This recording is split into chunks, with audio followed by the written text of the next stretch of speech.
maverick, a rebel, a challenger, a risk taker, the one who believes in the power of the underdog, blazing his own trail, refusing to conform, daring to be great. No mercy for the guys, man. Let's go together. 1, 2, 3, together. Doncic. As he loses one into Lively. Washington. Dancing, prancing, pulls up, three-pointer. Bang! Domination by the Mavericks. Each chapter brings new challenges. We've defied expectations, shattered records, and redefined what it means to play for this city. This time, everything is up for grabs, and we always gonna stand on business.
Hey guys, how's everybody doing this evening?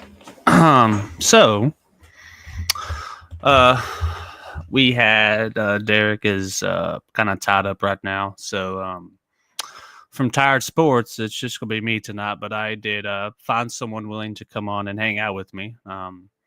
His name is Brandon, and he's a good friend of mine. I've been on their podcast before. He runs the Sports Nuts over at they are on all platforms. You name it, they're on it. So with that, I'm going to bring him on. Hey, Brandon, how are you? I'm doing good, brother. How you doing, man? Good, man. Thanks for the hopping on last minute. We had some stuff going on, and I didn't mind running solo, but I wanted to get somebody on here. I didn't want to feel like I was talking to myself, so I appreciate you hopping on and coming and hanging out with me for a little bit. Yeah, so kind of man. Before we start, kind of tell everybody about your show that you have. So we are called the Sports Nuts. I'm actually I'm connecting the Sports Nuts and my Facebook page on here so people can watch it as well. But we come live every Tuesday night and every Friday night at 7:30 p.m. Eastern, which would be 6:30 your time Central. We are a sports talk show. It is me and 3 other guys. My good friend Matt, who I've known for over 20 years. Good friend of ours, Shane, who actually started the show with us, and then he had to stop for a little bit. He is back on. And our newest member, Hank, he is based out of Memphis. So we have a wide variety. We cover every angle of every sport, big, little, and in between. We all over us. Like we have NFL players, current and past, NBA, NFL, and NHL, you name it, we have all over. We actually have a show coming up this coming week. We have a good friend of ours from 92.9 The Game in Atlanta. We even have the coach you may have heard this player. His name is Ed Reed. He is the offensive coordinator for Shamley High School. He is coming on our show. We're looking at either the 4th of February or the 7th of February. So yeah, we have that's awesome, man. Yeah, that's awesome. That's awesome, man. That's a big one out there. We were actually we were just talking about that hire a couple of shows ago. It had just happened that day, I believe. So, man, I appreciate you coming on again and telling everybody about your show. Before we kick this off, man, I'm gonna run a quick ad, one of our ads, and then we're gonna get going. Right on. So everybody, as y'all know, we've been plugging in all of our ads, but we have W Energy. They are a energy powdered company that you just kind of mix with water. They have a lot of flavors, and they actually just added 2 new flavors. And so they have a Facebook page, they have an app, and then they are on a Facebook as well. So if you just type in code TS 2024, you'd get 10% off your order. So if you're into that type of stuff and looking for maybe a healthier alternative, if you're not a coffee drinker, check this stuff out and let us know what you think. All right, Mr. Brandon, let's talk about this game the other night. Oh boy. I will be the one to say this. I picked Notre Dame. I did. It was a gut feeling. And it looked like it was going to be a blowout. It did. I was kind of disappointed because I wanted to fight, and then in the second half, it started to change a little bit.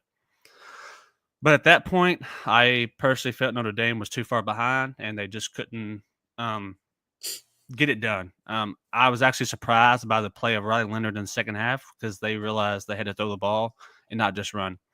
And they just couldn't get it done. I mean, I thought both teams played well overall. It's just Notre Dame offense kind of stalled after that first drive and couldn't get nothing going. And well, here we go. The result was Ohio State winning.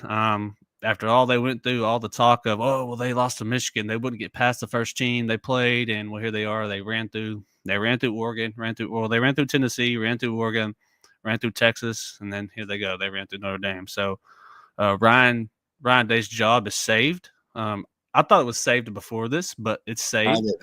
I think he should be fired. You still think you should be fired, even after winning the Natty? Can't beat your own rival, you know. I think if yeah,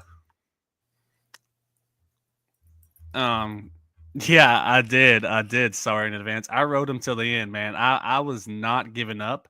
After the first half, I actually turned it off and went and hung out with the wife. I was like, I'm gonna watch a half, and then then I saw it and I was like, well, it's going exactly how I didn't want it to go, so I'm not gonna watch it. Maybe they'll come back.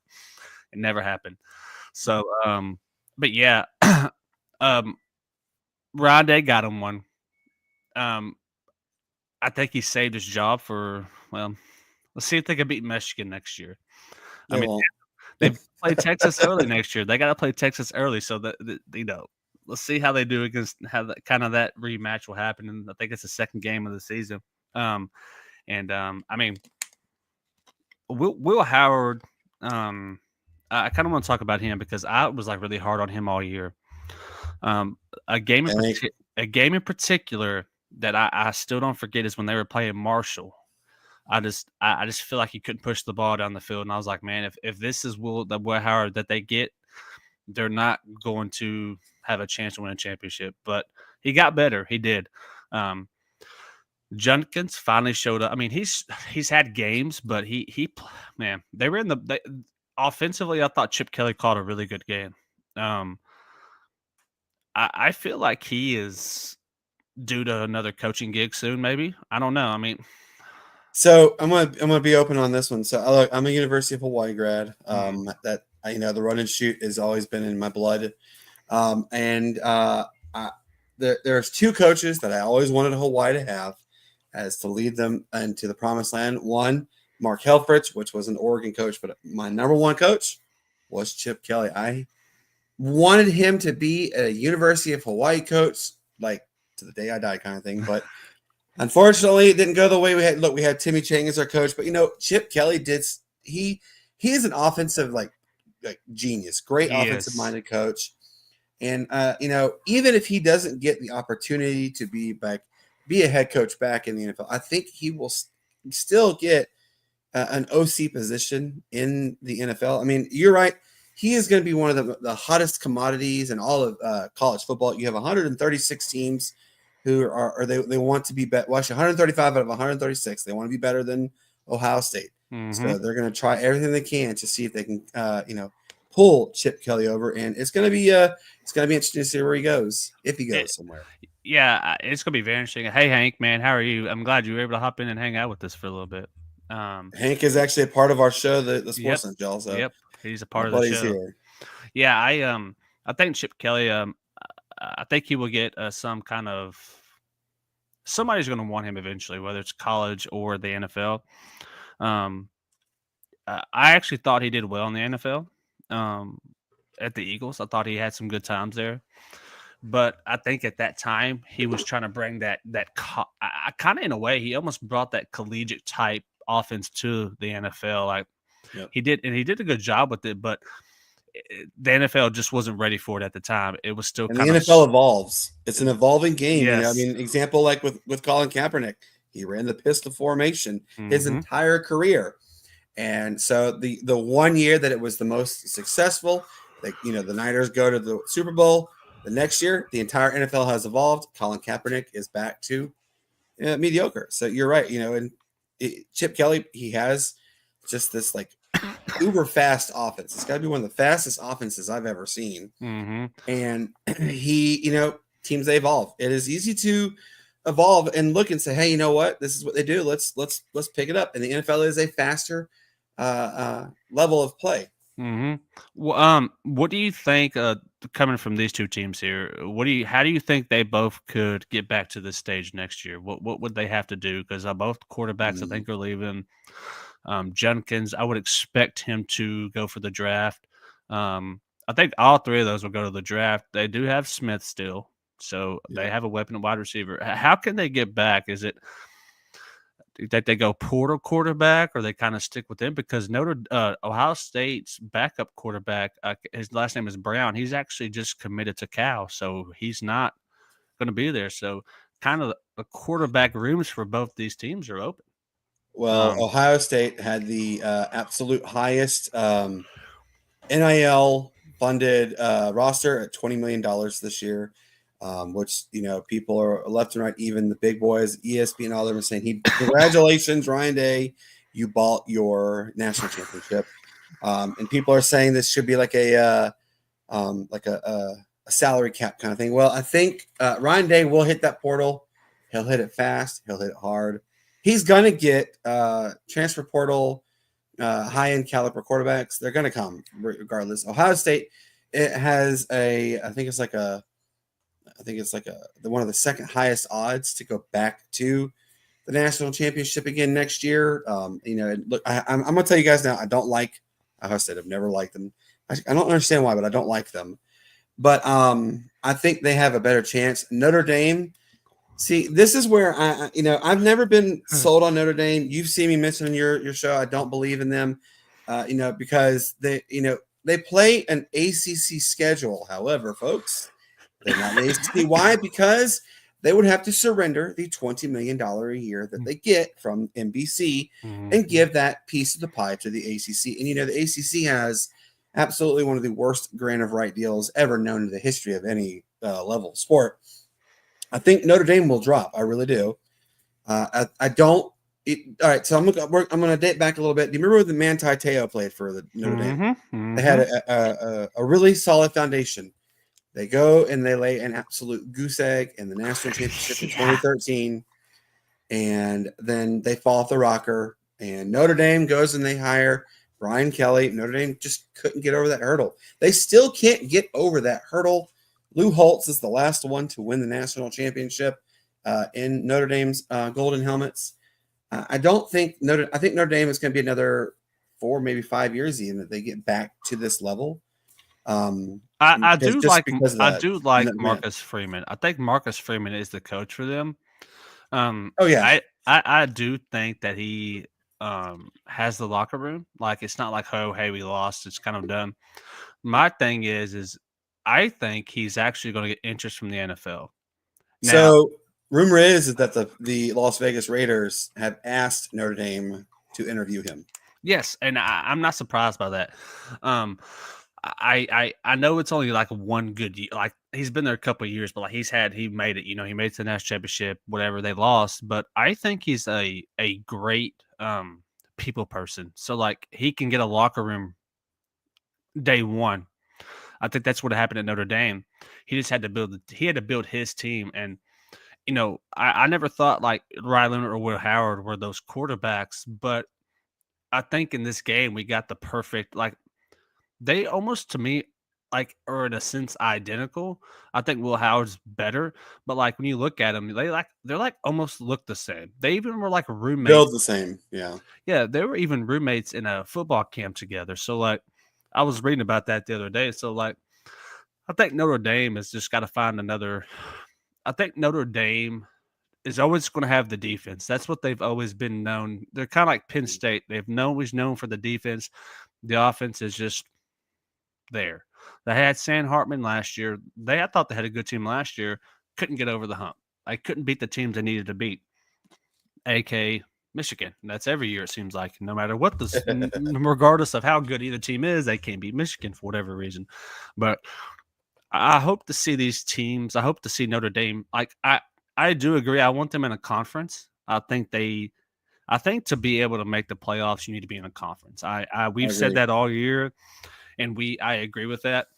But it's not going to happen, like you said. For one, they'd have to give up too much money just to get into a conference, because then they got to give that money away to wherever they go, whatever conference they go in. But we'll see what happens. But I do want to throw this up here too. Here's the early AP poll. It's kind of, I know it's way too early. That's the point of it. It's one of the best. It's actually, I think it's not bad. The only one I'm kind of, I don't know. Miami's kind of low. I'm surprised to see Miami at 21. I know that they replaced Cam Ward with, oh my God, I can't think of his name. The kid that came from Georgia, Carson Beck. That's who it is. They replaced him with Carson Beck. But remember, Carson Beck is coming off of a Tommy John surgery.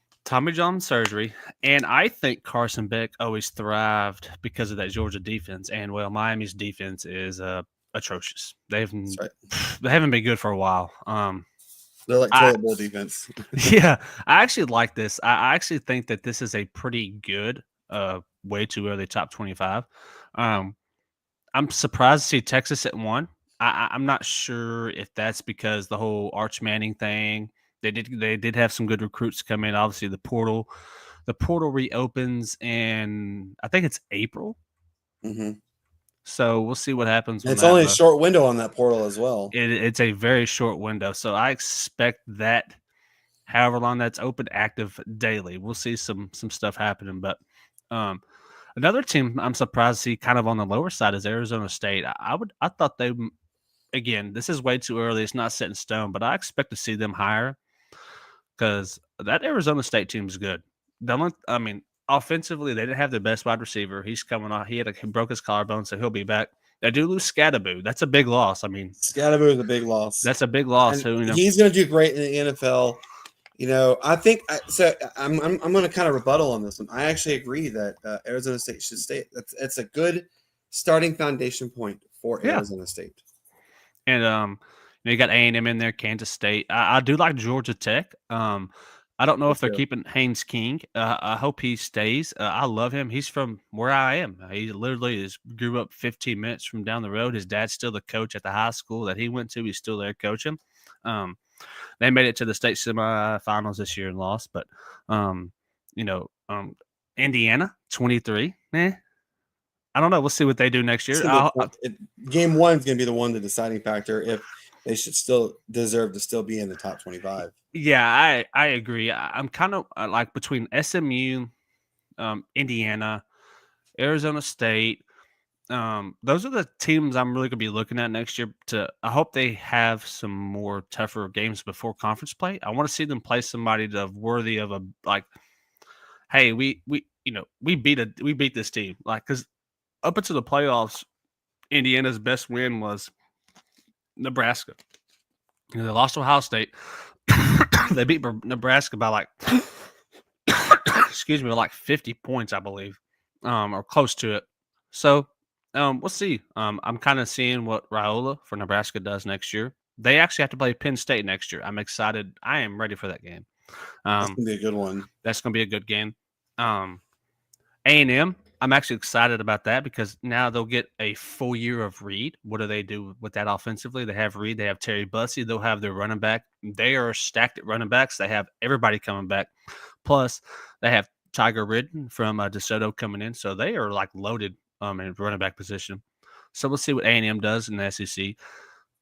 The one team that I'm like, I need to see like them just improve is Tennessee. I need to see them let Nico go. I need them to get some weapons. I'm not sure if Sampson is staying at the running back position, but that's a huge loss if he does decide to go to the draft or leave. Tennessee was one of those teams where defense was great, but offensively you just never knew what you were getting. You didn't know if Nico was going to be great, if he was going to be a freshman, or Lavier, whatever his name is. I said, mm-hmm. great quarterback, but he had a lot of inconsistencies. Mm-hmm. You got to see if he can build on the level of positives that he did, and then improve. For the sophomore. Look, you're gonna have that.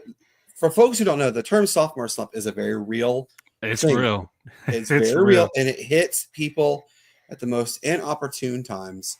And I'm going to concur with you on that one, but I'm actually going to go a little different. I would switch Georgia Tech and Tennessee on the position on there because Tennessee again, you don't know exactly yet what they are going to if they really truly improve on with recruiting, with the portal, with whatever's. It's not just there yet. So and my co-host Matt. We'll call them the Haynes brothers.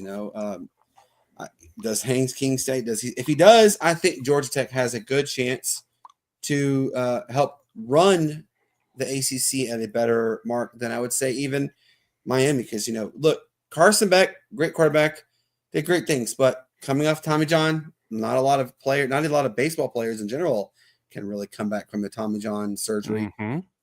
What's to say a quarterback could come back from that? We don't know yet. And then SMU, that is the burning question that many people have was this a one and done? I'm going to say this. No, I think Dallas has got something going great with SMU. I think SMU is going to be a year in and year out challenger for the ACC championship. I would say probably for the next 3 to 4 years because they are so stacked.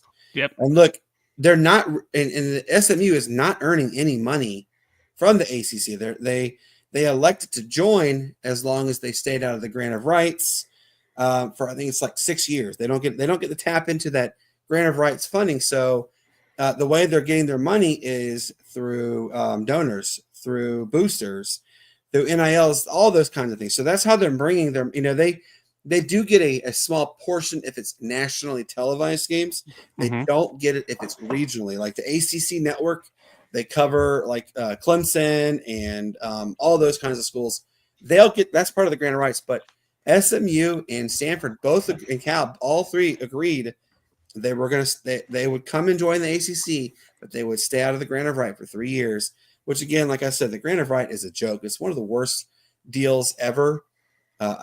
Conference USA has a toilet bowl grant of rights deal, and theirs is more, I guess the term is sexually appealing to teams to want to go to CUSA because they have the opportunity to earn more revenue than you would say the ACC. Now you're still getting like $33 million, which is a phenomenal amount for any school. But again, SMU, you got your private donors, you got your boosters, you got NIL, all those kinds of things that are really contributing. So the question is SMU going to hang? Are they in the right position? I say yes.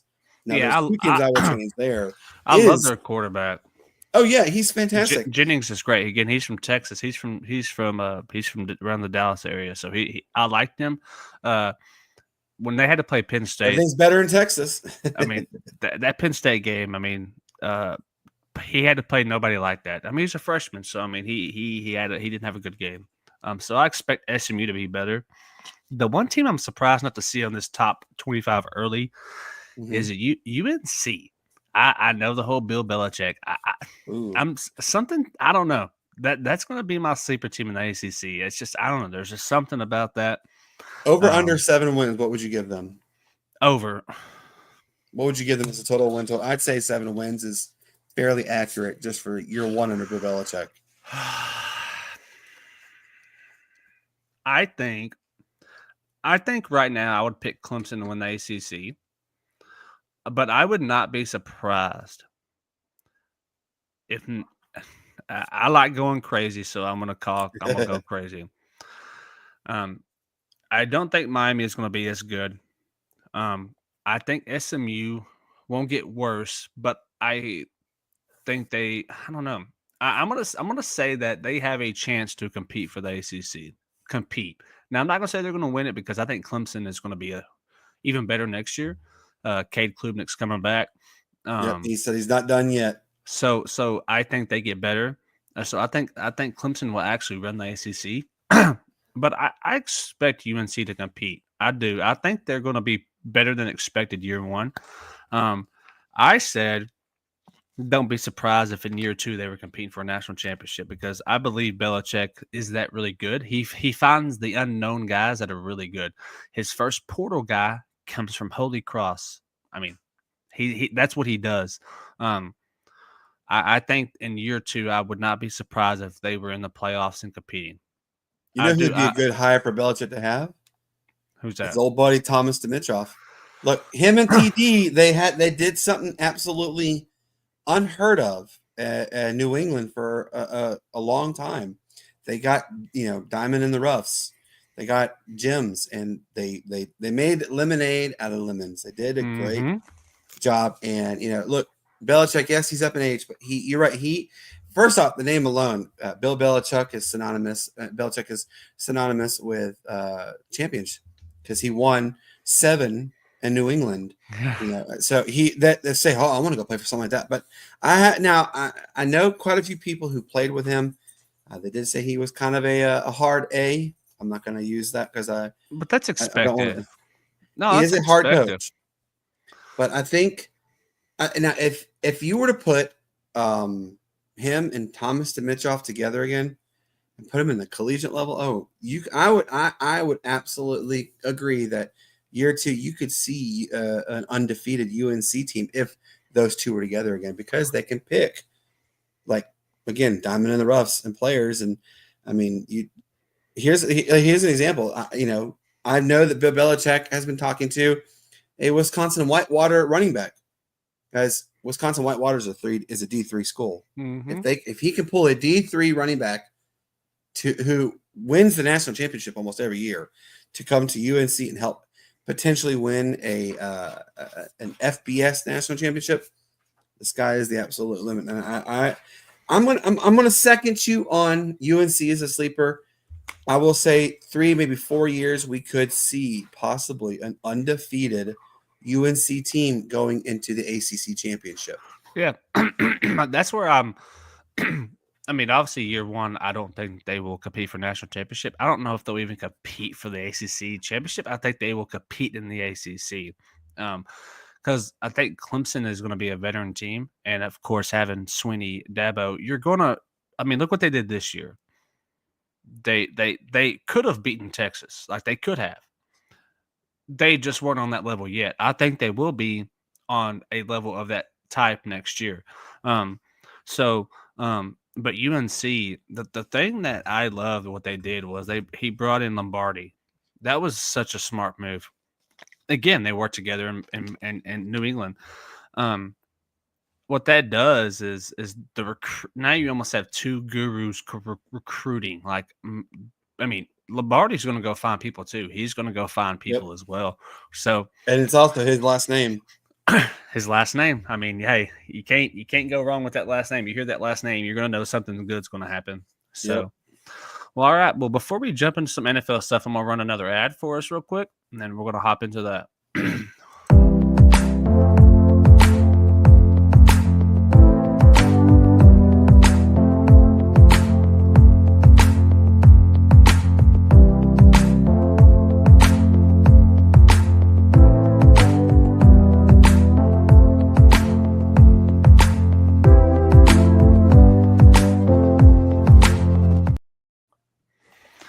All right, let's talk about some of these hirings over these.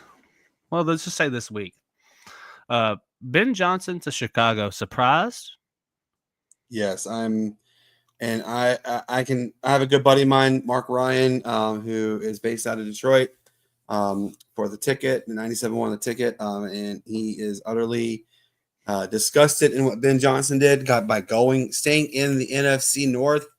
going to the Bears. I think Ben Johnson, I think he'll do good with the talent they have there, but he really should have gone somewhere else. Like, heck, even gone to Vegas.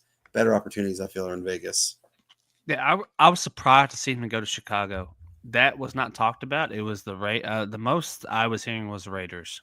Yes. And um I've heard New England mentioned there a couple times, but I also heard the Jets mentioned in there. But the name that my sources would tell me regularly was the Vegas Raiders were the ones that they were going to go hard and heavy after getting. And I mean, this was kind of a curveball with the Bears taking Ben Johnson. do you think just hiring him, well, if they were to change nothing, does hiring him instantly make them a better team? Yes, I absolutely I do. agree. I think he I think it'll will. be like I think year one, the Bears will go from, like, I think they were a 4-win team. Mhm. I think they will go from 4 wins. I wouldn't be surprised if they even go to 8, maybe even an 8-9 team, or heck, even a 9-8 kind of team. That is the kind of success he will go. I told this on our show. Wherever Ben Johnson goes, he is going to make an instant successful turnaround for any franchise. If he were to go to a 2-win team, they're winning 5, 6, heck, maybe even 7 games year one off the bat. That is the kind of offensive guru he is. Yeah, he's insane on the offense. I mean, look what they did in Detroit. I mean, and then Josh McDaniels back to the Patriots as the OC. I'm not surprised by this. I think I'm I think not. we're fishing. I really think New England is fishing, and they're fishing in the wrong lake. Josh McDaniels, he had his time in New England. The first go around was great. Second go around, no. And this is now the third go around. I think it's going to be all for naught. They're going to be looking at the Patriots. They're like a lost puppy. They're looking and they can't find. I think after this year, they'll again be looking for another offensive coordinator, because teams now know what to expect out of Josh McDaniels. They knew what he was capable of when he was at back then Oakland, when he was the Oakland head coach. When he came back to England the second time, they kind of knew the kind of style he ran. So he tried to invent other ways to coach, and it just didn't really amount to the success. It's kind of like what's going on in Atlanta with the Atlanta Braves. Alex Anthopoulos is trying to bring the boys back together again to have the success they had in 2021, winning the World Series. But I think I would give, if I had to give this a grade letter, I'd give this a D- for the Patriots. Yeah, Daniels. I'm surprised he's back. I'm surprised because I don't think it's a good move. I'm not surprised because it was it was like you said, they were fishing. I was looking at their potential, who they're hiring, bringing in potential DC, and he's a run game coordinator and like a defensive assistant. Like, I don't even know who he is. I couldn't tell you his name. I think at this point there's not a lot of options left for New England. They got I thought the head coach Vrabel was a great hire. Yeah, Mike Vrabel's a great hire. Yeah, offensively though, with coming, you're going to have a sophomore quarterback. Like you said, Here's what I would have given. Here's what I would have given him a chance. And look, I hated what he did in Atlanta. Arthur Smith, he let down the Pittsburgh Steelers the final 4 games of their season, but I think Arthur Smith would flourish in New England simply at the fact that him and Vrabel worked together for so long. Mm-hmm. Yeah, I agree. We'll see what happens though. The thing is, like you said, people know the style of offense, and that organization was not good. That's why I think they fired Mayo. It was not even a good hire from last year, and it was very known. I hated that they only gave him 1 year. It's hard to build a team. Well, in your first season, it's usually not your team to an extent. Mm-hmm. So he got thrown a team that wasn't his, and he gets fired. And then they bring in Mike Vrabel, which I figured that's who they were going to hire because, well, he had success in Tennessee. And then, obviously the ties to New England. He played there. So we'll see what happens. I don't know how much better they really get. We'll see what they do in the draft. But I don't know. We'll see. I'm not really sold on this hire. Like I said, I'm not surprised by the hire, but I'm not sure if it was the best move for that organization because, like you said, I would not be surprised if they are looking for a new offensive coordinator next year. And then the other one, not surprised by this. I am. I heard. I heard New Orleans was left and right. That was him the whole time. Really? Yeah, and I have a lot of so I have a couple of good insiders who are based out of New Orleans for the media world. And I've also have some, Keith Kirkwood, who is a player for the New Orleans Saints. He has even himself, he had told me he heard a lot of rumblings that Aaron Glenn was their eyeball target the entire way through. And I told my good buddies at another podcast, Down South Sports Fanatics podcast. I told them, I said, who they really needed at their OC would be Ben Johnson, but who really they need to have is their overall coach would be Aaron Glenn, just because he has ties to New Orleans as it is. When I saw the news that the Jets are hiring, I'm thinking, where in the world did they get this curveball to bring him in? Like, what? Here's what I want to know. Look, the Jets, they're a dumpster fire organization right now. What did they promise him? What did they say that said, hey, you're gonna do great things. We're gonna win like 10, 12 games next year. We're gonna win the division. We're gonna go to the Super Bowl. Like, I mean, look, there is so many people who have said we've already seen the end of Aaron Rodgers, that we're not going to see him on the field anymore. And I kind of agree. He even has like his rumblings, his conversations that he's had with McAfee, everything just points out this is probably it. That was it. We're not going to see him on the field. And, rightfully so. He's done enough to solidify his career. But I will say this, Aaron Glenn, I hope you realize you may be walking into the biggest dumpster fire, even bigger than the Carolina Panthers. The Jets, they just don't know how to get it right. What do you think? Are you glad about this hire for the Jets? Well, here's the thing. The Jets always go for the defensive-minded coach. They do. Rex Ryan. Rex Ryan was a big name thrown back out there. He thought I heard that so many times that he was going to be rehired by the Jets. He thought he was good. He thought he had the job on lock. He said it live. Hey, this is mine. I'm just waiting for the season. He was going to take a pay cut to be the Jets head coach. And I really thought Rex Ryan was the lock for the Jets. Yeah, I thought so because of what I heard. But then towards the last week or so, I've been hearing Aaron Glenn. I was like, well, let's just see what happens, The problem with the Jets is it's not that their defense was atrocious. Their offense was not good. What do they do now at the quarterback? Devontae Adams is going to leave. He's going to go to a good team. He was just trying to reunite with Aaron to see what they could do. That's all that was. The Raiders weren't going nowhere. The Jets were no worse. So he wasn't really losing by going to the Jets. He just wanted to reunite with Aaron Rodgers to see what they could do. They did nothing. He's going to be leaving. What do the Jets do now? You have no quarterback. I got a curveball for you. They bring in Sam Darnold. Darnold will come back and be their quarterback again. And the Jets are going to say, we should have never let him go in the first place. That's a curveball right there for you. That's going to be interesting to see what they do there. I've been hearing a lot about draft night. McCarthy may be going somewhere, depending on what they think. Really, I have a lot of people that grade. This is what I don't understand.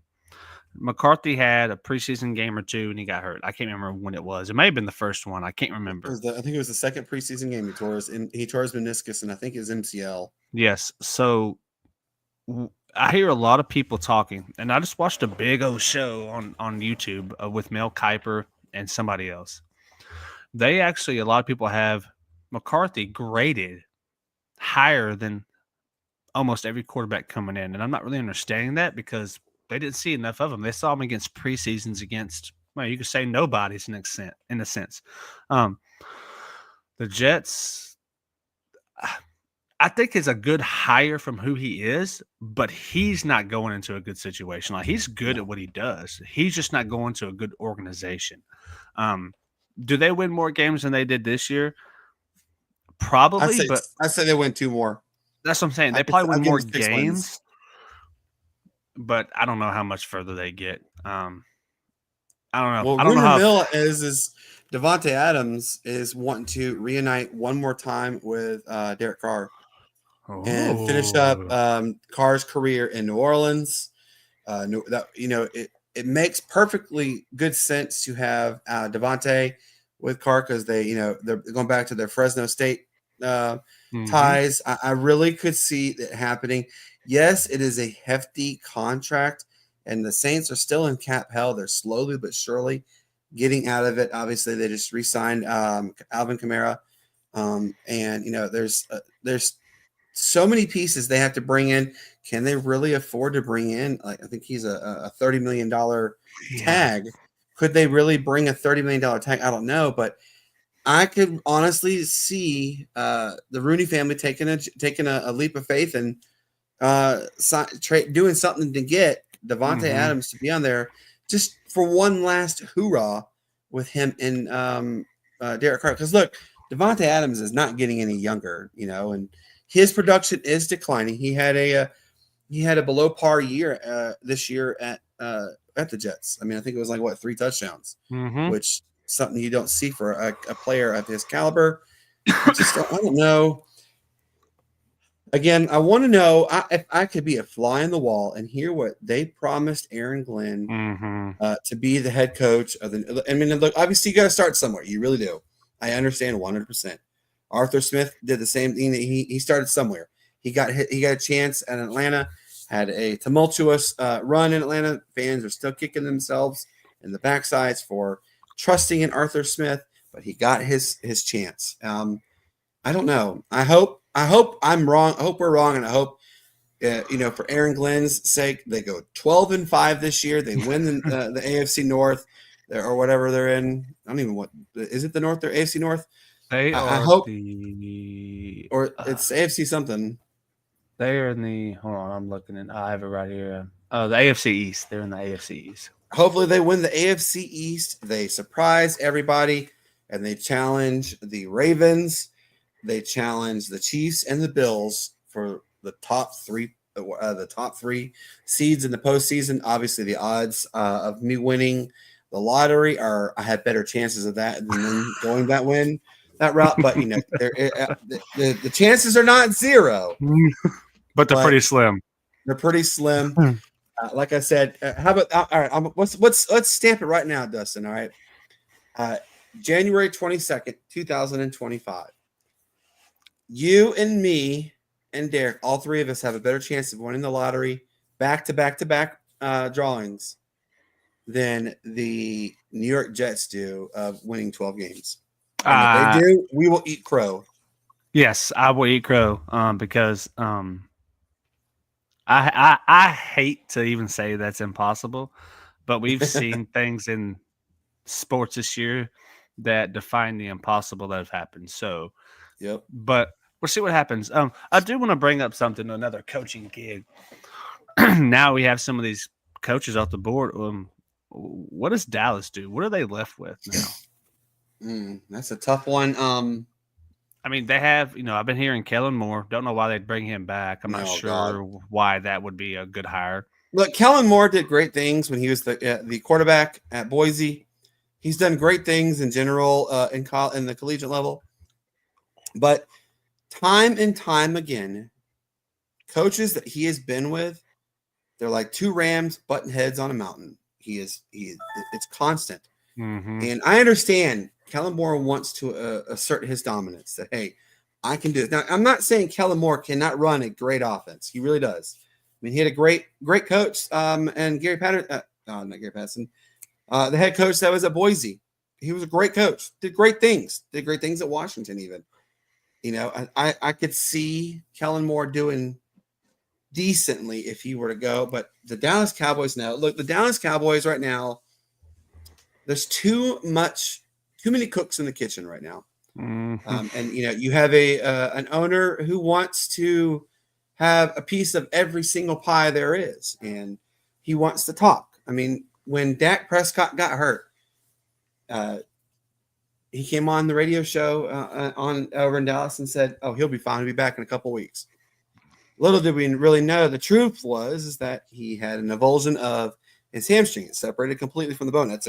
That almost always it's like an 80% chance it could be a career ending. Not a lot of players come back at full form once that type of an injury happens. Mhm. But he came out and he said, "Oh, he'll be back in a couple weeks." That couple weeks is still going on, and we're in the off season now. Yep. How about this? Rex Ryan's brother, he did coach at Dallas. Why not Rex Ryan get a chance to tap into it? And Ron Rivera, Ron Rivera is a name that I've heard time and time again. I even heard Arthur Blank interviewed Ron Rivera for the DC position in Atlanta. Ron Rivera's got a great defense. He absolutely does. Yes, I can see it. I mean, he would be a good opportunity. Brian Billick would be a good option. He's a great offensive-minded coach for the Baltimore Ravens. He did great things for the Ravens. Yeah, he's been out of the game for a good 10+ years, but I think he could be a good step. I'm going to give you a name that I know that Dallas Cowboy fans are going to turn when I say this, but I'm saying it's a good name. Bill Cowher. Bill Cowher. Look, he ate the Cowboys up left and right every time he played them. the old Steelers coach, right? Yeah, I think Bill Cowher could be a really good fit for Dallas because Bill Belichick. I mean, goodness, not Bill Belichick, but Bill Cowher is a great coach. He's a great offensive mind. He could help Dak because Dak's kind of I think he's peaked. Mhm. He's plateauing. I think he's going to start being on the back half of his time as a starter in the NFL. I mean, even a player in the NFL. I think Bill Cowher could help prolong his career another 2 to 3 years because of the type of play Bill Cowher knows. That there's not a lot. You're right. There is not a lot of names out there that are sexy that grab. Yes, people they want to be the self-entitled America's team, but America's team, let's be honest, hasn't won it in 30+ years. Every team in the entire league has been to the postseason before and won in the postseason since the Cowboys last won in the postseason. And that is a fact that you got to sit there and think, what is going on? And I've heard many people, look, Stephen A. Smith has said it. Jim Rome has said this. Did Jerry Jones sell his soul to the devil to get those championships in the 90s? I mean, you got to guess mine. But the name I have heard a lot also, and this name has come out so many times, Deion Sanders. I've heard Prime's name mentioned. He has even come out and said, if Jerry offers him the job, he's going to take it. And what does Prime have left now? Colorado, both of his sons are going to go. They're done. His Shador is going to be the number 1 or number 2. And Shiloh, he's not going to be drafted, but he's graduating college. His Deion Sanders Jr. is, I think he's in like in a sophomore in high school. One of his daughters is like the leading scorer at Alabama A&M for the girls basketball team. What does he have left to prove at Colorado? He's gotten them back to where they can be. So I mean, why not? Prime. Look, Deion doesn't need money. He doesn't need the money. He banks left and right. He could actually help, I feel, make Dallas be formidable again. Now, does that mean I think Deion can make Dallas a Super Bowl team? I don't know. I think it could be an NFC Championship kind of team. Absolutely. Yeah, I've heard a lot of Deion. I think Dallas needs at the head coach, whoever that is for them, someone that comes in and says, Jerry, I will be the coach. I will run this team. If you let me, I will bring you to where you want to be, which would be ultimately get to be a championship caliber team. Because they have the talent. The talent is there.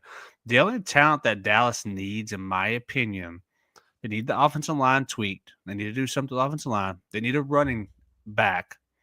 I think Dowdle can be your secondary running back. I mean, they actually ran the ball better in the second half of the season.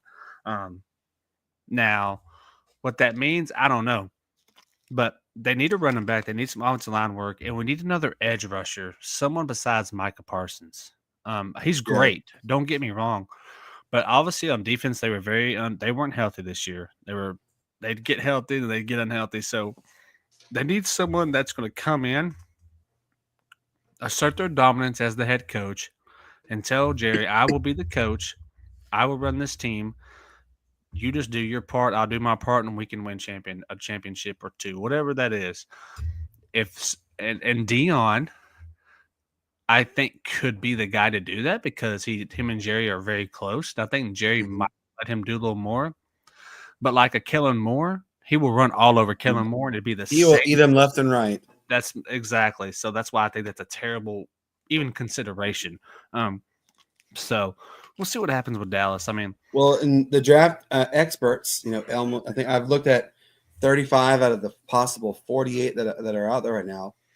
Everybody has, you just hit. They need a running back. Ashton Genty is listed as who Dallas would take. Mel Kiper, excuse me, Mel Kiper Jr. has been high and mighty on Ashton Genty going to the Cowboys. Ashton Genty himself has said, "I want to play for the Cowboys." He's from Dallas. He's from Frisco. Why not? I think it'd be a great draft. And we'll see what happens. The draft is not too far away. What, April, right? April 25th, April 24th to the 26th. There we go. It's going, everybody. It's going to be here sooner than what people think. It's going to be in Green Bay, so it's going to be fun to check it out there. Yeah. People in Green Bay, holler at my boy Dustin and Derek. Holler at all of us. We would love to be there with you guys. Yeah, I would love to go to the draft. That'd be awesome. Come on and you get the Tire Sports Network. You get Derek and Dustin there, and you can even get the Sports Nuts crew. We'll be there. We will break it down live there as they draft him. That would be a lot of fun. I wish that was a definite possibility. That'd be a lot of fun. So before we're going to jump into these NFL games this weekend, I'm going to run another ad for us real quick, one of our ads, and then we'll hop into those games. I'm excited for these games this weekend. Let's get it. One of the many things that we offer is a fence repair. And today we're out here in Longview, Texas. We are going to be replacing a rotten 4x4 post.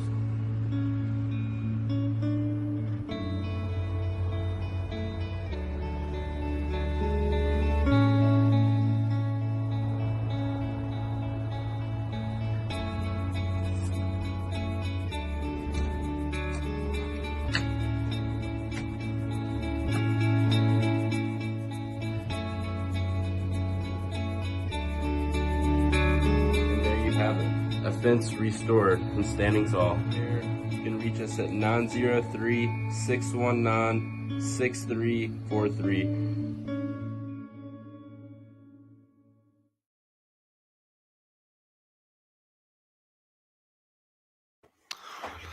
All right. I'm gonna have to have you guys create some of our commercials. That's some pretty nice commercial in there. Yeah. I have the sponsors. They send me things, and then I go and I create them. Nice. We used to do something a little different, but I wanted it to feel more like an actual ad or something, and so I created that. But I'll help anytime. Let me know. Man, let's get into this game. Why don't you let everybody know who's watching? By the way, that I just texted you. All right, listen, Tired Sports. I wish I was lying, but I'm not. TJ Watt of the Pittsburgh Steelers is watching us right now. That is sweet, TJ. Thank you so much. That is awesome, man. I don't even know what to say. That's crazy. That's awesome. I'm glad he's here watching, man. That's so cool. So let's get into this game. Before we break it down, just tell me who's winning, and then we'll break it down. Eagles. Okay. But not by much. Okay. I'm giving it I'm saying 7 or less. 7 or less. 7 points or less. And because you have two of the most electrifying quarterbacks I feel in the NFC right now. Jalen Hurts has done phenomenal things for Pittsburgh. Good God. For Philadelphia. But then you have the Wonder Boy, Rookie of the Year, and my opinion, and everybody agrees. You got Jaden Daniels. My prediction is going to be a good one. I'm saying like 38-31 kind of score. I think it's going to be that good of a score. Man, I'm going Washington. Listen, to me, before last weekend, I had Bo Nix as my Rookie of the Year because I thought what he did in that he did turn Denver around. Yes, he turned them around. Now Sean Payton was a huge help to that. Don't get me wrong, but in the beginning of the year it was Jaden Daniels, and I kept telling Derek and everybody, I was like, "Listen, I'm watching you. Denver's coming. They will compete. I don't know if they'll make the playoffs, but Denver is better than what people think." And Bo Nix played great. And then last week, when I saw what Washington did with Detroit and what Jaden Daniels did, and I already knew he was good, but that win right there said, okay, Rookie of the Year. Washington is going to win this game. I am saying I'm calling it right. They are going to win this game. And I'll tell you why. Timestamp it. Timestamp it, 8:57 p.m., January 22nd, 2025. Dustin from Tired Sports said Washington wins. And I'm going to tell you why. Because of that man on the screen and because of that defense. That defense is so good. Bobby Wagner, dude, I knew they were good, but I didn't realize they were this good already. I did not think I was going to see well, first of all, I thought Dallas was going to win the Super Bowl, so start there. Didn't even make the playoffs. But don't Dallas fans say that every year? We're winning it this year. And yeah. There's that old running joke with the Family Guy, and Stewie talks about the Mets, and he's like, "And welcome to opening day of the New York Mets," and there goes the season. That's kind of like what happens with the Dallas Cowboys, is what I feel. Yeah, so I really love what Washington has. I think of the running back room, they are actually stacked. You have Johnson that's getting the load, and they just got Elkler back. He's not even doing much yet, so I don't know. I love McLaren. I love this team. The thing that makes me pick Washington is not just what they do, but I'm unsure of on how healthy Jalen Hurts is. He wasn't healthy in that game against Los Angeles, the Rams, but they pulled it out. I don't want another winter game. I hope we get somewhat of no snow. I'm not sure what the weather's called for. I'm not saying that decided their win because, the Rams played good. The Eagles pulled it out. But I don't know, man. I think we're going to see Washington in the Super Bowl. Unfortunately, in my opinion, I don't think the NFC wins it this year. This is my opinion. But I don't know, man. I love the Eagles. I love Saquon Barkley. I love their defense, but it's like that. It's the Cinderella run, but I don't think it's a Cinderella run anymore. I think it's like the Washington's for real. Obviously Dan Quinn, Dallas is beating their heads up against the wall right now because they could have had this guy. If they wanted him, they could have. He was the defense coordinator there. I'll tell you this about Dan Quinn. Dan Quinn is the most consistently inconsistent coach there is. He starts out hot. He always has. He did fantastic in Seattle. The Legion of Boom started. He comes to Atlanta. He started out hot. Took Atlanta to the Super Bowl. Yep. Everybody knows the stupid 28-3 crap, right? Yep. And then he went down. And then he goes to Dallas. Dallas peaked with the defense. But then what happened? They did the Dallas thing. Now he's at Washington. Washington, they start out hot. So I'm not going to crown the Lombardi in Quinn's hands this year just because of what he does regularly is he finds the best times to fumble and lose and that kind of stuff. So this is where I think his magical 2024-25 season run ends is at Philly. I feel like this is it. Okay. I like it. We're opposites. I love the opposites. I like when someone picks one and I pick the other.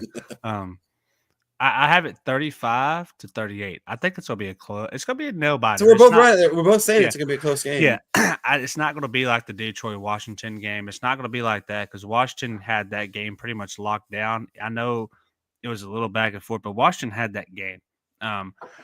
So that's kind of my take on that one. Let's see. All right, now This is my game right here. I'm calling it right now. Buffalo wins 42-35. man. So You everybody, get a great matchup every time these teams play.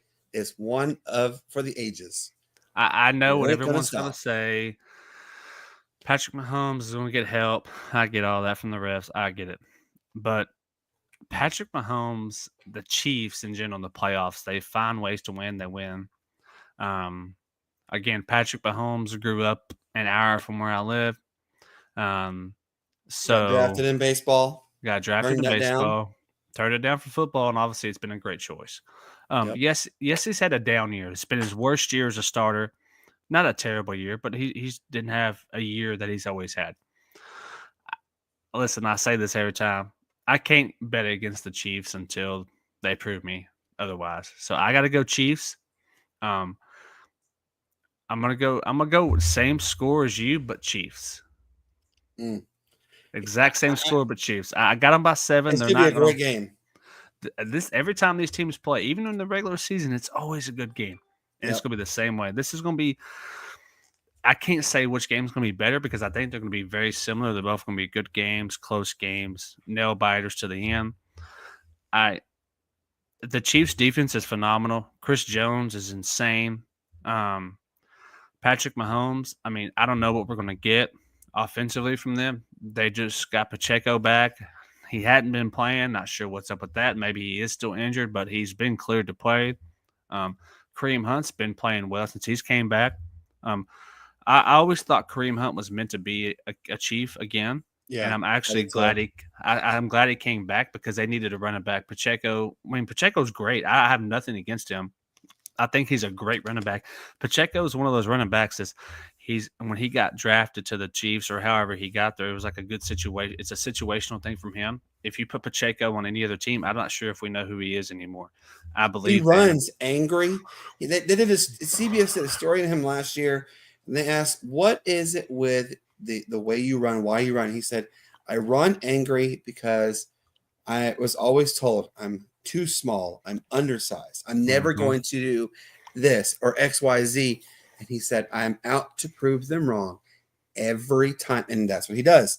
Yeah. And if you ever, and I want all your fans to go back and look at some of the video footage, he runs like he's about to bash some heads in there. He is angrier than angry. He's going to run. He's going to run right over you. And he's going to take you down. I mean, if you go back and look at some of the games, he's had like 3 or 4 players on him. He still gets 5, 6, 7 yards. He runs angry. And I'm going to tell you who he reminds me of, and I want you to see if you agree with me.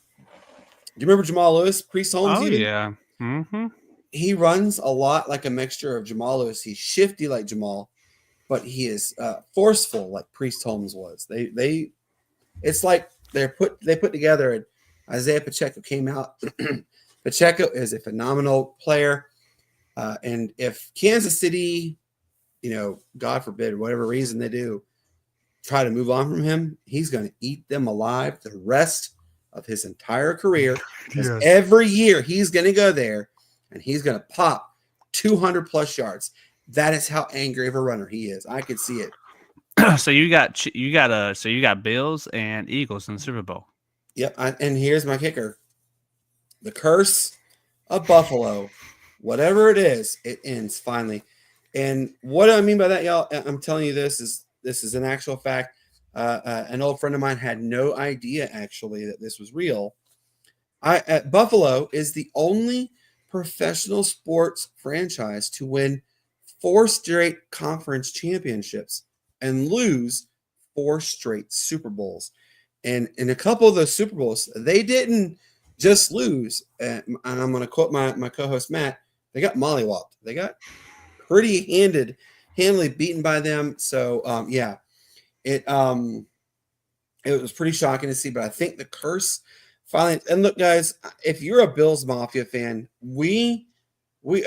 I know for a fact, Dustin and Derek and myself, everybody, we tip our caps to you. Like, you guys, you bleed the red, white, and blue in Buffalo, and They you do. guys go shirtless and daggone, what is it, 100 feet Negative. of snow, 100 feet of snow, and it's negative 25, and I mean, or it's pouring down, cats and dogs. You can't see the football in front of you, and you're still out there diving on tables. The Bills Mafia is a franchise fan base unlike any I have ever seen. And I've seen a lot of really like crazy fan bases. Buffalo Bills fans, they are the best fans ever. And if they had like a trophy to give out for like best, like, you know how they do in college football, they have the Taco Bell fan student section, whatever. Dude, give them the trophy every year, because Buffalo fans, they kill it, and nothing against like everybody else, except for Philadelphia. And here's why I say that. Philadelphia fans are the worst, because we all know what they do.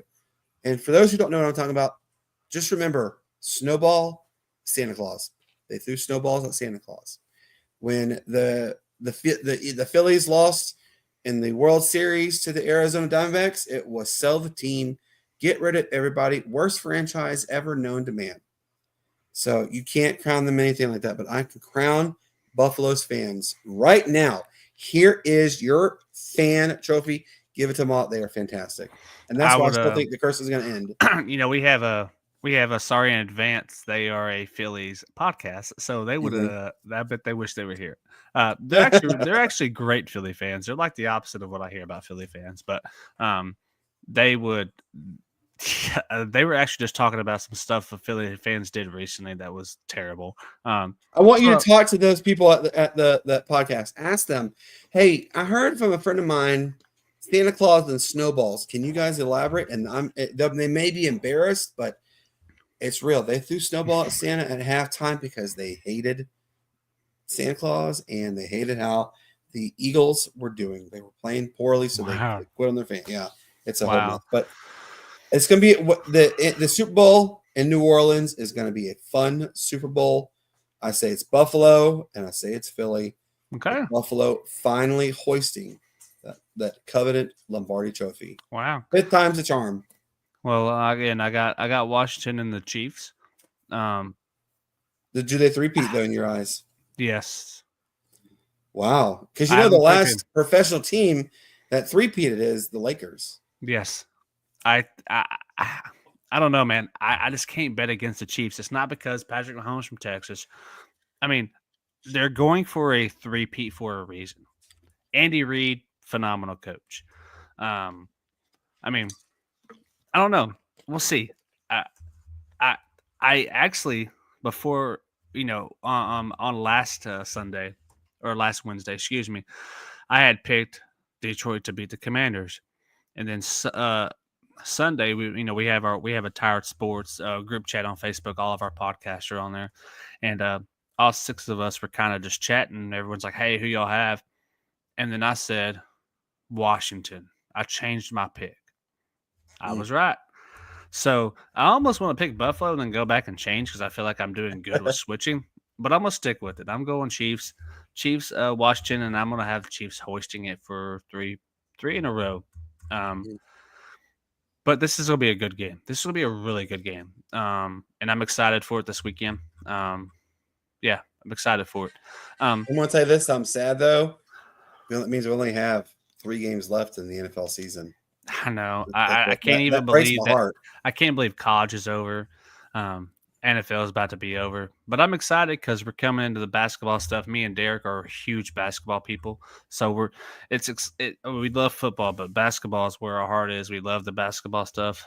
So we're excited to be able to come into that. All right. Well, I'm going to run another ad. And then we're going to talk about some hockey stuff. I'm glad you're on. I'm not the biggest hockey guru, but I wanted to talk. My favorite. I wanted to talk about it because we haven't had a chance to talk about it yet, because we've been hammered with football and a little bit of basketball. So I was like, hey, let's talk a little hockey. I can't name a player, but I like talking about it, and I'm learning hockey. I don't know much, but I'm learning, so I'm excited someone's here that knows hockey. So let's run this ad and then we'll get into this hockey stuff. Right on.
All right.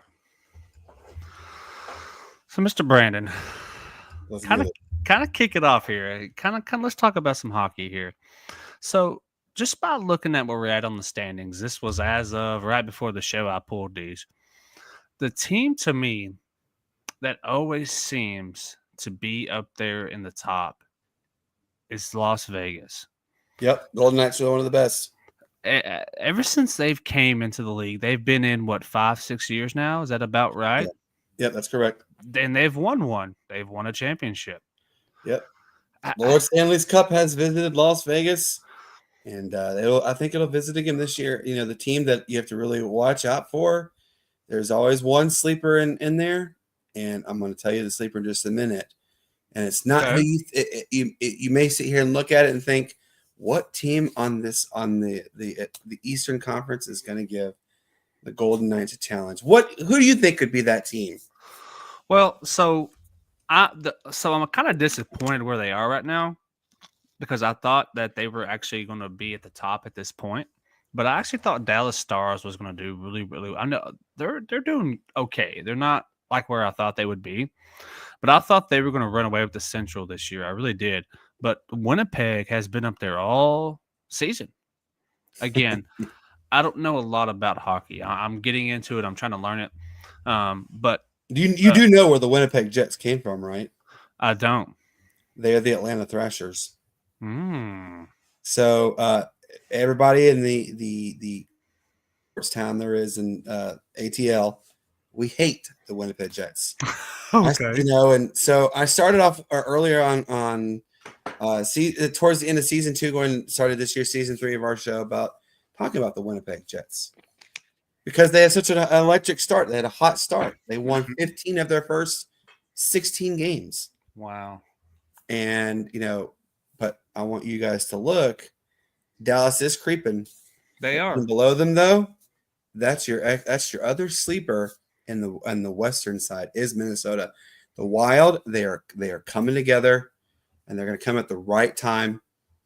I could see it being a 2-team race, really, Minnesota and Winnipeg for the Central, but I think Minnesota ultimately handles their business, and they wrap up the Central, and then they challenge Vegas in the Western Conference Finals to go to the chance to play in the Stanley Cup Finals. I mean, now the team I'm excited about also is Utah. I know the name of the Utah Hockey Club name, and I'll share that with you in just a second. I'm really surprised what they are doing. They were not the best towards the end of their time in Arizona. They're turning around, but I can tell you that teams are they have awakened and they know how to hang with Winnipeg. It does. In your opinion, like I said, does Dallas have a chance to? Okay, let me ask you this: how many teams make it from the West and the East total from from all the teams? How many teams would make it to the 14. playoffs? It's 14, 7-7. 7 and so Dallas should make the playoffs for sure. Yes, Dallas will get in the playoffs. Do you The team think that's gonna be on their neck and like on their toes though is Colorado. okay? So could Dallas go on a run? You think, or they're kind of at their peak and they're just I going think to they're at their peak. They're at their peak. I think they're at their peak. Look, Dallas Stars fans, they're phenomenal fans. They literally are. That arena sells out every game for a Dallas Stars game. If you get a chance to go to a Dallas Stars game, go. It is fun. And, you know, I'm impervious to green. I love it green. Green is my favorite color. And they have some of the coolest arena environment. The fans there, you know. And a lot of people will say this, and I agree. Hockey fans, they're not fans. They're a cult. You know, you go anywhere, and you see an NBA jersey. Oh, you knew right away who that player was, right? You knew right away because it's formidable players. You know, they knew LeBron James. Oh, he played for Cleveland, Miami, Cleveland again. Now he's going to finish with the Lakers. Maybe he'll go to the net. I mean, the Knicks. Who knows, right? So, but then if you go and you see a jersey for I don't know for the Golden Knights, you have no idea who's on their team. Hell, I'm a hockey fan, and I can tell you I don't know who's on the team, but I can tell you, Golden Knights, they are some of the rowdiest fans. If I had to I'm going to do a competition. If I had to do Las Vegas's fans versus Dallas's fans in the best of 7, Dallas wins 4-0 in the series because Dallas's fans, they just do it differently. I'm going to ask you this too, Dustin. If you go to Las Vegas, what is the first thing you want to do? You go no. Exactly. You want to go gamble, get drunk and gamble. That's yep. Exactly right. And if you look at the fan base, and I'm not saying anything negative, but if you look at their fan base there, majority of them are tipsy, and they're just there because the arena is right next to one of the best casinos in all of Las Vegas. That's going to be the same boat that's going to happen when the Las Vegas Athletics, currently that's their name, they are changing it, but the Las Vegas Athletics come and they're building that ridiculously designed world-class stadium. They're okay. Again, I'm going to ask you, you want to go gamble? You really going to want to go and go watch a baseball game? And no, you're not going to want to do it. But if you're next to a casino, you hit gold and you've won like $10,000, $12,000, $15,000. You're drunker than no tomorrow. You absolutely are going to go drop $15, $20 to go see a hockey game or a baseball game or a Las Vegas basketball game. You're going to go see those kinds of things. Yep. But if you go to Dallas, you have fans. They know almost every player on that team. They can tell you from the day they started, where they started, how they started, where they moved up in the ranks for, and why they were drafted, where they were drafted from. They can tell you. Dallas fans are a different breed. That's the majority of every team you see on that list. They are a different breed. Now, there is the exception. There's 2 that I mentioned. Is Golden Knights. They don't really have true fans. They do have a portion, but they don't have like fans that have gone from day freaking one, knowing every player there ever was, to now, because it's not the first thing you want to do when you go to Vegas. And the other one, and it's really bizarre, is the Washington Capitals. I'm gonna ask you, who's the name you know for the Washington Capitals? No, I have no idea. Alex Ovechkin. Why do you know him? Because yeah. Ov is so close to passing the great one. And the great one is Wayne Gretzky. He is close to passing. That's the only reason why people go to see a Capitals game. Because if you go to D.C., you're not going there to go see a hockey game. You're not going there to see a Washington Nationals game. You don't have the Generals anymore. I mean, you really don't have the thing to go for it, but you're just going to, hey, let's go to a Washington Capitals game and watch Alex Ovechkin because he's a once-in-a-lifetime player. So those are the 2 teams, Vegas and Washington. They don't have true fans. They do have great fan base, but they don't have true. But every team on here, it is a cult. I'm a Tampa Bay Lightning fan. And I can tell you almost every player on the Lightning because it is a cult. You have to, if you find your team, which I highly recommend you do, Dustin, because hockey fans are like any other breed. Because I mean, the highest paid player is Alex Ovechkin. He gets paid $5.5 million a year. That's the highest paid player in the NHL. You know, you look at other leagues, they're getting paid bukus of dollars. I mean, Charlie Morton just signed a 1 year, $18 million deal with the Baltimore Orioles. You know, that just to give you an example, one player, he's banking $18 million, but Alex Ovechkin, he makes $5.5 million a year. Great player. So I would recommend I really recommend you and Derek get together and go to a Dallas Star game. Once you go, you're going to be hooked. I promise you'll be hooked. I've always wanted to go to a hockey game. I hear they're a blast to go to. I've never been. So what has made Las Vegas so successful? Because it seems like they've been from the jump a successful organization.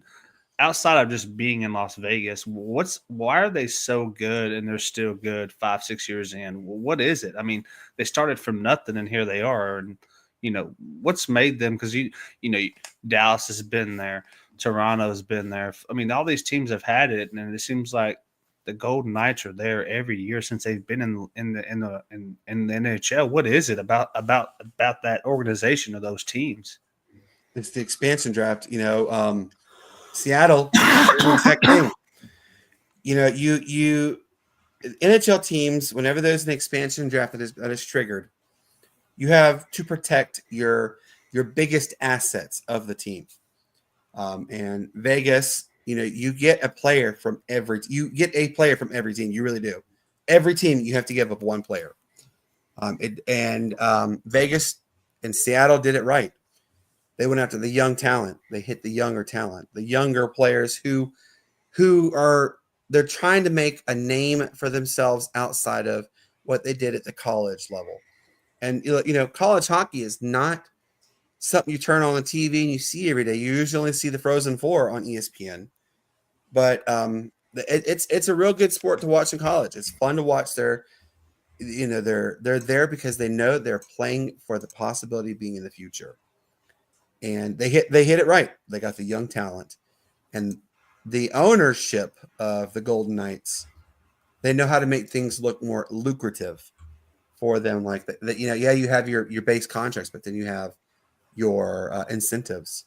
Then you also have like your incentives for fans. If you get like fans to buy your jerseys, that entices more people to come.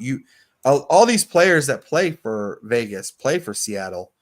Not to mention they're great cities. They really are good cities to go to. And you have a lot of transplants in Las Vegas. Mm-hmm. And just if the old saying, if you build it, they will come. They build it. They hit it right.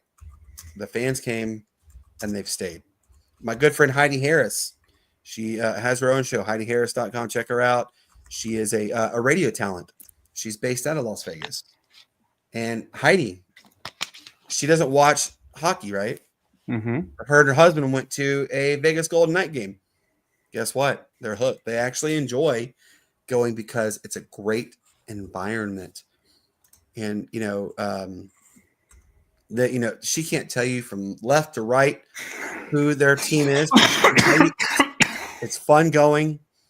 It's fun getting to be there to experience the environment. And that's really what it is. The environment makes the players better. And then, I will tell you this also. Winnipeg, yes, they're doing great, but their fans hate the ownership. Their fans hate the team. And you're probably thinking, why? They're 31-14, and I think they're like they have like a couple OT wins, right? Mm-hmm. It's because the ownership absolutely hates the team and hates the fans. They bought they got the Atlanta Thrashers because nobody in Atlanta wanted the Thrashers in the first place, and that's a big mess as it is. And they said, we'll give you the Thrashers for like $5 million, some random number, some lowball number. Mm-hmm. Oh, that's basically a steal. You're getting something for nothing, basically. So I encourage you to do this, Dustin. Go look it up. Type in Winnipeg Jets negative fan experience. You are going to get like 1,000 pages about it. And there's talks, and it's still very real, that Winnipeg, they're gonna leave. They're gonna leave. The Jets are gonna leave again. They're gonna lose the fans.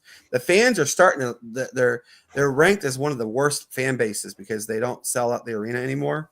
They don't sell a lot of merchandise. They overcharge for their food, everything, and they don't like really give any good concessions for the players, like incentives, right?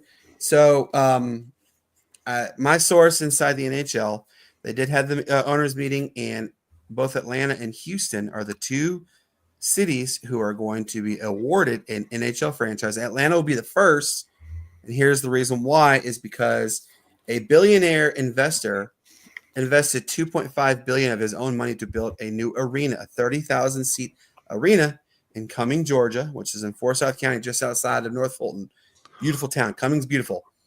And so that will be the first. They're at 90, I think it's like 99% lock. Houston is at 94%. So think about it. Houston's getting an NHL franchise. Winnipeg wants to get away. So Winnipeg could either go back to Atlanta or Winnipeg could go to Houston. But I'm telling you, man, when you go to Dallas, you are going to be hooked, and you're going to. It's fun. There's something about it. My daughters. I have a 6.5, 5, a 4-year-old, and a 5.5-month-old daughter, right? And my oldest daughter and my middle daughter and my second youngest, we have the Greenville Swamp Rabbits here in Greenville, South Carolina, who are the ECHA affiliates of the LA Kings. They have a blast going to hockey games, and they're young. That's when you start. Is take them to have fun, and if you're a father too, and you take your kids and they see the mascot for the Dallas Stars, oh, they're hooked right there. And then you'll see the way they do their giveaways. They have the fan interaction. Dude, they turn the lights off in the stadium, and they have like a green light that circles around. And every time it goes to your section, you get louder and louder and louder. Oh my God, it's phenomenal. And it is just it's something about hockey. It's out of this world. I mean, I promise you, you guys will be hooked. And there's tell me about it. There's I'm not sure what they're in, but there's a team in I don't know if it's Shreveport or it's somewhere in Louisiana. It's called the Mudbugs, I believe. Yep. They're pretty close to us, and I hear nothing but great things about those games. And that's one. It's closer than Dallas, but a little bit closer than Dallas. But yeah, I'm about to check that out. Now I've got to go do some research on Dallas Stars on who these players are, because Dallas. Dallas is my. If I had to pick a team, it's definitely Dallas. I will tell you another franchise to check out, and the reason why I'm not just saying it's because my favorite player of all time is on them. Steven Stamkos. He started his career at Tampa, and unfortunately, his career started going south. So he did not get re-signed in free agency. He signed a deal with the Nashville Predators. Look, Nashville, they hit the lottery with all their sports franchises. They are reportedly going to be the next team to be awarded an MLB franchise. You know, they do have the Nashville Sounders there right now, right? So the Nashville Predators, when their team scores, you know, and they have a way to get their fans right. Well, theirs is he shoots, he scores. Thank you. Maybe we have another, and then they'll taunt the goalie and be like, Murray, you suck. It's all your fault. It's all your fault. The whole arena does it. It's so cool. And so you want to hear, you want to be able to experience that too. And, you know, they encourage their fans to do that. And that's when it gets even more excited. And it's certain times when they tag into the fans and the fans get into it. You get even you as a fan, you get chills. You're like, yeah, this is it. Mm-hmm. I'm doing this. So yeah, when you guys go, let me know. You're gonna have a lot of fun. Yeah, I definitely will. All right. Well, Brandon said it. January 22nd, and Golden Knights are going to win it. So we'll see what happens. Well, I'm going to run our last ad, and then we'll kind of come in some closing thoughts, and then we'll be done with the show. Right on. Comanche Teas is located in Longview, Texas. They are owned by Naomi Simmons. They specialize in making all kinds of custom apparel and hats for any occasion. You can scan the QR code on the screen to go to her Facebook. Give her a call at 903-985-9120 or even email her at comanchedes24@gmail.com. All right. I'm going to throw this up here real quick before I throw yours back up there.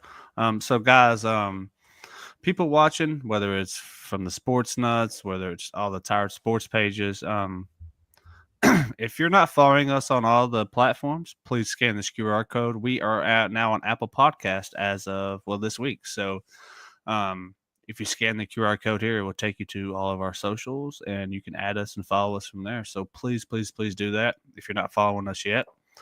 And again, listen, go check these guys out. They do shows Tuesday, Fridays. Am I Every right? Tuesday and every Friday night. Yep, 7:30 p.m. Eastern.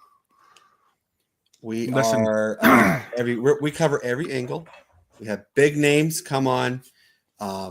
We just recently had a good family friend, Sam Fajoko, who is the assistant linebacker coach for Northeastern State University in Oklahoma. His brother, Brandon Fajoko, plays for the Pittsburgh Steelers. Hence why TJ Watt watched a little bit of tonight's episode. That's awesome. So that is good. And guys, look, go right now. I want you all to go on to Dustin and Derek's YouTube channel right now. Tire Sport Network. Click subscribe. These guys, they break it down. They're real. They have good content. I love listening to them, and I have a lot of people who watch. My good buddy, as you see, he's mentioned in the comments here, Hank Russell. He follows them too. He enjoys their content.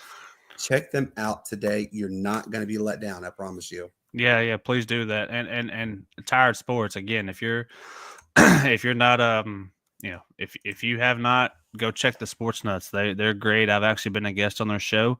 I'm hoping to come back on soon with them. I'd love to be on. Hopefully Derek can come on. Derek couldn't come on last time. We want the crew on there. And Brandon also we also have on Sports Talk. They're another podcast, a part of our network. Casey and William, his dad. That's a dad's son. I love them. They're so awesome to watch. You need to go check them out if you haven't. And then as well, sorry in advance, a Philly sports podcast. Scott and not Casey, excuse me, Scott and Sean. So guys, check those guys out.